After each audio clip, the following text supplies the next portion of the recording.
kaskolan, maging sa enterong kinauban. Ini ang 97.5 Bangon OK FM. 97.5 OK FM. Gusto ko, okay ka. Oras ganyan, 4 minutos, makagyang alas 7 ni na pagkaga. Bangon Barreta alas 7. Ang katiripunan kan mga nangingenot na barata kanal daw. Ihahatod sa indo kan 97.5 Bangon OK FM. Bangon Barreta alas 7. Bangon Barreta alas 7.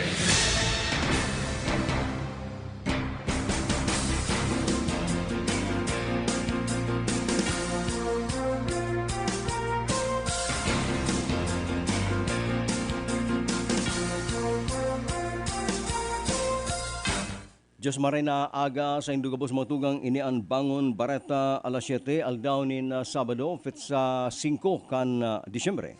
Ako si Bert de los Martires asin uya enot ang mga headlines satud sa karambot kan Rice Coffee 14 in 1 plus 1. May pang malinaw na reaksyon si Congressman Gabi Bordado sa naglalakop na bareta na madalagan pagka-congressman si Sir Noel De Luna. Pagkalkalde sa sila ni Naga, yung manggiraray pinagkukuraw kan mga dating lideres ni Tato Mendoza. Duterte nagpaabot ning suporta sa pelikulang Pilipino. Pinagsusuportaran niya daang Metro Manila Film Festival. House panel dumas sa Kamara nagtugot ning pagpalangkaw ning sweldo kan mga reporter asiman announcer sa radyo. Gobernur kan Laguna kumbinsido na inosente sa druga ang ginada na Mayor kang Los Baños. Task Force versus Corruption planong kanon ang serbisyo kan mga auditor asimang piskal sa paglinig kan paggali ng korupsyon sa gobyerno. Mga conference meetings asin training itinutugot na kan IATF. Sa lado international, magastos ning sobra sa $200 million si Trump, ipadagos lang ang mga kaso kontra sa darayaan duman sa Amerika. China nagpatinog lamang kasi ng bandera duman sa bulan. April Boy ilulubong na sa Disyembre 6 duman sa Antipolo City. Yan ang mga headlines atod sa karambot kan Rice Coffee 14 in 1 plus 1. Halina't magsama-sama sa pagbibigay ng saya sa araw ni Jesus ngayong Pasko.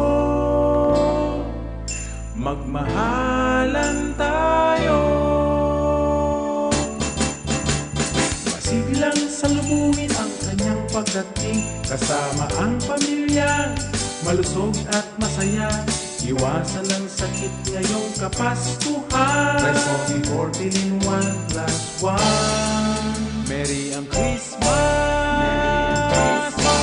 Pagmalusog ang pamilya. Maligayang Pasko mula sa Rice Coffee 14 in 1 plus 1.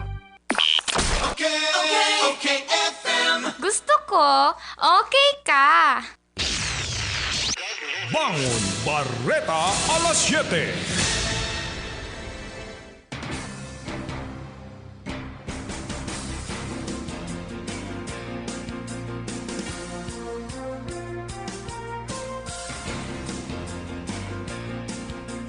Ngunyan sa Litalias kan mga bareta inut muna sa panahon.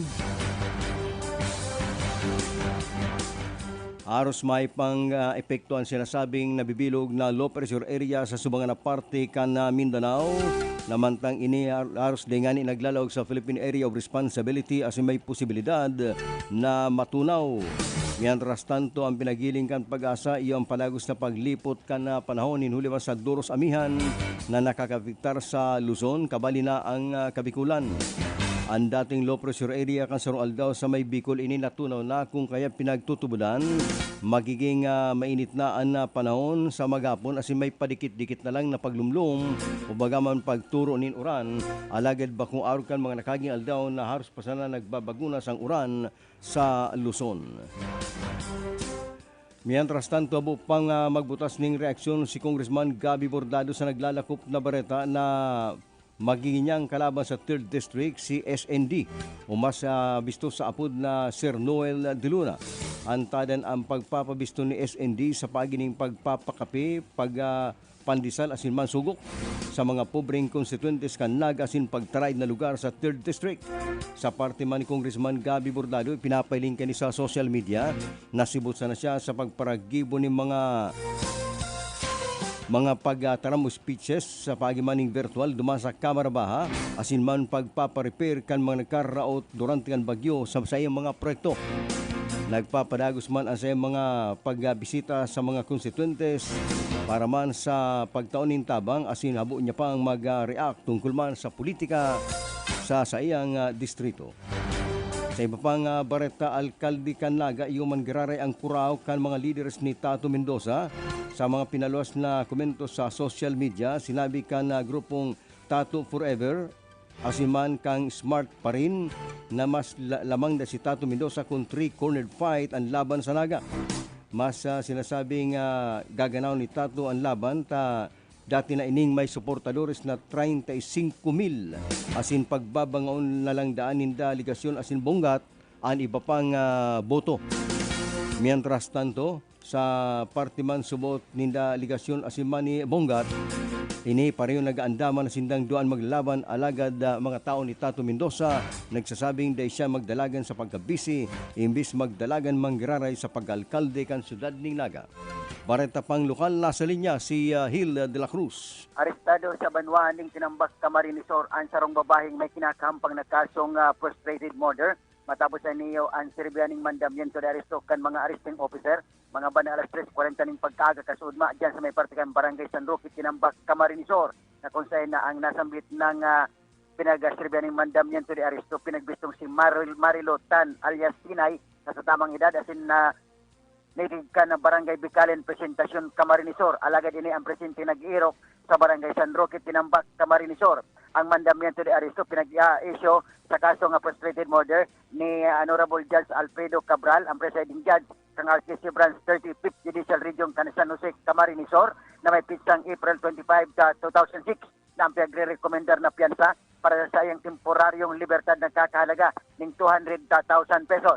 Mientras tanto, ang nasambit na nga persona kaniniyo an arestar kana mga miyembro kan mga operatiba na kuha pa sa iya ang tulong pidasong improvised IED o blasting cap, sarong pidasong hand grenade, sarong pang pidasong caliber 38 revolver, asin man iba pang mga pampasabog ang nasambit ng persona. Ang yaon ng unyan nakadipini sa ipatura kang PNP pati naman ang mga ebidensyang nakuha sa iya. Dagdag na impormasyon para sa 97.5 Bangon OK FM, ini man si Hil de la Cruz. Gusto ko, okay ka.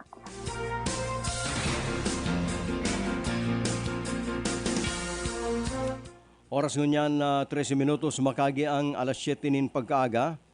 An oras hatod sa kanambot kang Cabral Bicolandia Supermart, hatod man kang DMSQ, hatod man yan kang original na Master Square.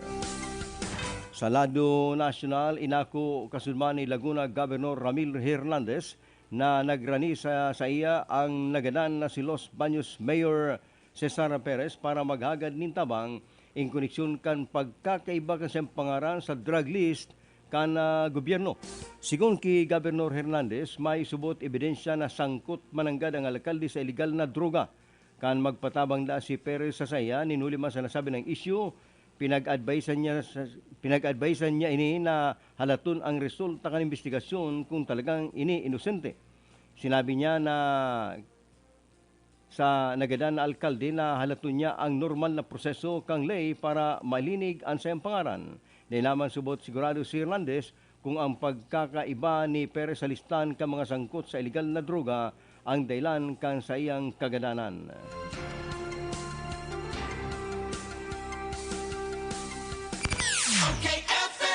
Gusto ko, okay ka. Sa gitna ng malalang traffic at ulan. Tuloy ang laban! Panahon man ng karamdaman. Tuloy ang laban! Kahit todo pa ang OT. Tuloy ang laban. Tolak Angin, herbal supplement na may 12 natural herbs, hagod ng hit at lakas ng tolak. Para sa modern day retratan, walang atrasan. Tuloy ang laban with Tolak Angin. Ang Tolak Angin ay mabibili sa City Mart, Raysal, LCC Supermarket, Drugman, HBI at Carlos Drug Stores. Mahalagang paalala, ang Tolak Angin ay hindi gamot at hindi dapat gamiting panggamot sa anumang uri ng sakit. New Tolak Angin Anak, herbal supplement syrup for kids. Ikaw at anak mo, tuloy ang laban. Mahalagang paalala, ang Tolak Angin Anak ay hindi gamot at hindi dapat gamiting panggamot sa anumang uri ng sakit. Latest model na home appliances, the best ang quality, discounted pa ang prices. Houseware at kitchenware na hanap ng misis, sa Bodega Glassware, lahat narito na. Dito sa Bodega, Pasko anong saya.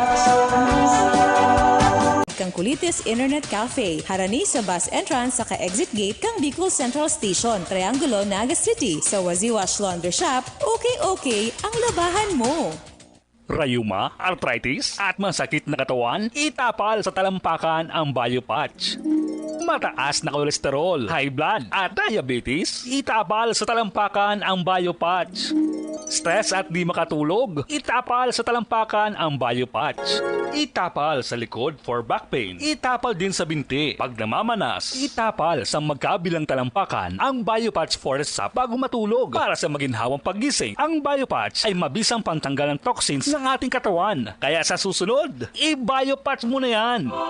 Ano ba yung mga bakot-bakot mo? Nagsaud ako pa din yung mga gamit sa negosyo kong bakery. Kaya lang, abang pagal maghanap. Uya baga ang Changson Multi-Trade. Kompleto digdi sa mga bakery products, plastic bags, kitchen and baking utensils. Kung may mga handaan ka, igwasin na ng paper plates, styro plates, cups, straws, gift wraps and boxes, asin gabos na mga party needs. Digdi na lang lubod ako mabakal sa Changson Multi-Trade. Tagarubaga barato digdi. Changson Multi-Trade, J. Hernandez Avenue, Naga City, with telephone number 054-881-9225 or 0917-580-0638.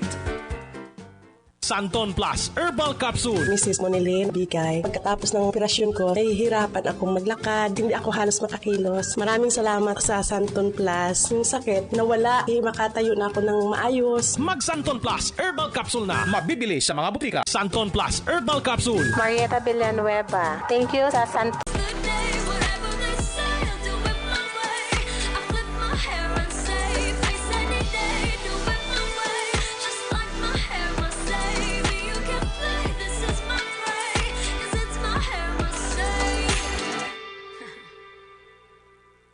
Dance to the hashtag Asim Kilig Dance Challenge!